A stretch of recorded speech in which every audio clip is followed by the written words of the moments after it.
जैसा कि हम जानते हैं कि आज हमारे देश को आज़ाद हुए 78 वर्ष बीत चुके हैं। आज हमारी क्षमता को समस्त विश्व जानता और मानता है। चंद्रयान, मंगलयान जैसे मिशनों को करके हमने सबको दिखा दिया कि हम किसी से कम नहीं हैं। ऑपरेशन सिंदूर को करके हमने आतंकियों के मन में अपना खौफ पैदा कर दिया है। ये आज़ादी जो हमें मिली हुई है, ये कोई गिफ्ट पैक या विरासत में नहीं मिली थी। ये हमारे अमर शहीदों ने हमें भारी संघर्षों के बाद दिलवाई थी।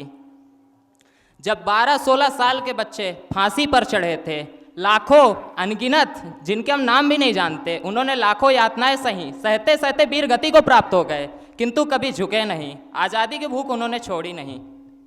उन्होंने कभी नहीं सोचा था कि जो देश उन्हें स्वप्न से भी प्यारा है, जिसके लिए वे अपने प्राण देने को तैयार हैं, उस देश की ये दुर्गति हो जाएगी। हम आज़ादी की वास्तविक कीमत कभी समझ ही नहीं पाए। हम अंग्रेजों से तो आज़ाद हो गए, क्या हम भ्रष्टाचार, बेरोजगारी, गरीबी, नशा, मांसाहार से मुक्त हो पाए?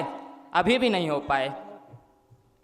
आज भी लाखों युवा डिग्री लेकर सड़कों पर भटक रहे हैं तथा नशे के चक्कर में पड़कर अपना जीवन समाप्त कर रहे हैं।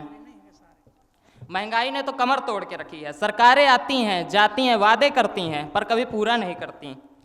काम देंगे, किसान खुशहाल होगा, सबका साथ, सबका विकास, जबकि ज़मीनी असलियत यह है कि साफ पानी पीने को और अच्छे अस्पताल, अच्छे विद्यालय हर गांव में मात्र एक सपना रह गया है।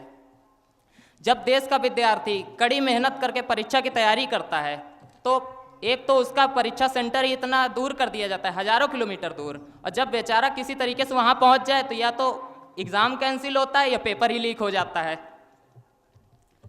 यदि किसी भी तरीके से वह किसी भी समस्या से निपट भी ले, सोचे कि हमारे देश के जिनको हमने चुन के भेजा है, प्रतिनिधि हैं जो हमारे सांसदगण, वे तो हमारे बारे में कुछ बोलेंगे, तो वे तो संसद में समोसे का साइज बढ़ाने से ऊपर कुछ बोल ही नहीं पाते हैं।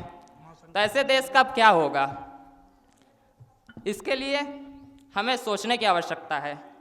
दृढ़ निश्चय के साथ हम अपने कर्तव्यों को पूरा करेंगे तथा भारत को विश्व गुरु के गौरव पर पुनः प्रतिष्ठित करेंगे। इसी आशा के साथ मैं अपनी वाणी को विराम दूंगा। जय हिंद, जय भारत, जय माता की।